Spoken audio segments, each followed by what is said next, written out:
lot of you guys know that I have recently signed up for a half marathon this November. Now, this half is going to be my first half marathon race in more than 2 years, and it's going to be my first trail race in quite a long time. And so while I haven't run on the trails in a long time in a race situation, and while I haven't raced a half marathon in a long time, I'm feeling pretty good about this half coming up. I'm in pretty good shape. I've been using cycling as a great form of cross training to get myself ready for this from an endurance or aerobic fitness perspective, but I need to make sure that I can cover the technical trails and the off-road portion of this half very well. And because I'm trying to do this at a race effort, because I'm trying to run this half marathon hard, I need to make sure that I'm strong and stable on this kind of terrain. So yes, of course, I'm going to be focusing almost all of my effort on the endurance side of this equation. I'm going to be working on running more, getting in a good long run every week, doing great workouts. That's really what runners have to worry about. But of course, I need to recognize the fact that I am injury prone, and I'm pushing 38 years old, so I'm certainly not getting any less injury prone as I get older. And so strength training is going to be a huge piece of my training over the next 6 weeks. That's how much time I have, 6 weeks to make this half marathon a success. And one of the things that I'm doing very differently during this training cycle is working on my balance and my running specific strength on one leg. One of our last videos talked about single leg exercises for runners, and I really do believe that this is such a huge part of making runners more durable, less prone to injury, and just more resilient to the stresses that come with running. Because Lord knows, running is hard. Running is really difficult, and running is an impact sport. It's you and the ground. You and the ground are constantly exerting impact forces against one another. And if you want to stay healthy, we have to first design smart training, and then number 2, make sure that you are strong enough. Now, very specifically, the type of strength training that I'm focusing on right now is a little bit different. I'm going to be doing things a little bit differently this time around because I'm using a new tool. I mentioned this tool in one of our latest videos too. This is the Mobo board.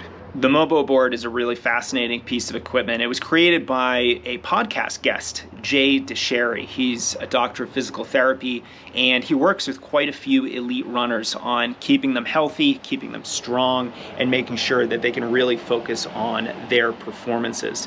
And after I had Jay on the podcast a couple months ago, he was gracious enough to send me a Mobo board, and I've just started using it, and I gotta say, this thing is almost crazy in how effective it is.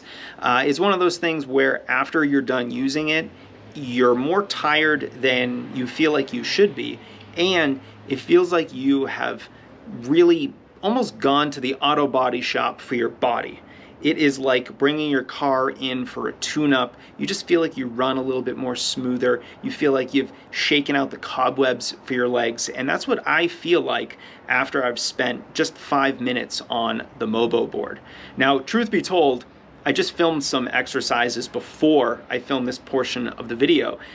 And that's probably just because I just feel so good right now. My legs feel good, and not only do my legs feel good, but I feel like the injuries that I know that I'm personally susceptible to are being guarded against.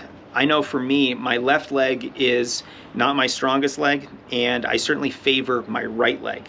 And so what I'm trying to do with the Mobo board is really ensure that I'm strong enough, that I can drive my big toe into the ground and really give myself that stable surface so that I can stay healthy.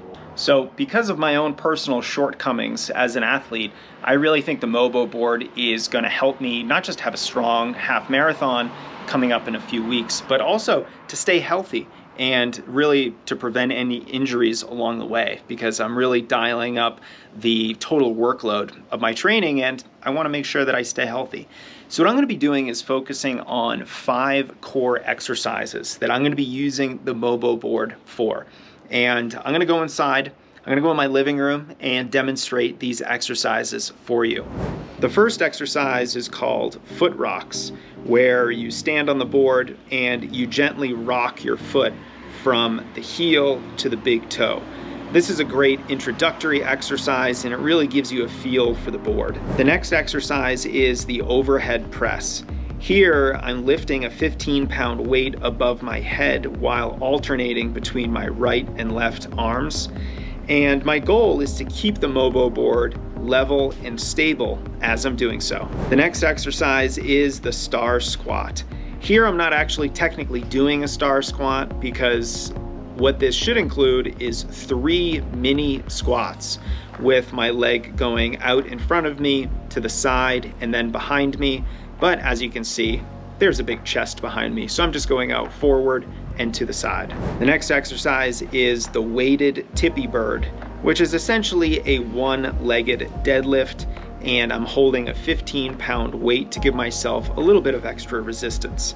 The goal here is to make sure that the Mobo board stays level and stable during the entire duration of the deadlift. And now for the hardest exercise that I'm going to be attempting over the next 6 weeks or so, the tippy twist, which is essentially an unweighted tippy bird with a twist to the right and to the left. You can see I really struggle with this exercise. I hope you enjoyed this demonstration of the Mobo board, and you're starting to see as a valuable tool that you can have in the gym or in your own personal physical therapy's office that you might have set up in your house. And one of the reasons why I wanted to show you this is, number one, to bring to your attention a tool that I think is really helpful for runners, with the recognition that I usually don't do this. Jay is not paying me to promote the Mobo board.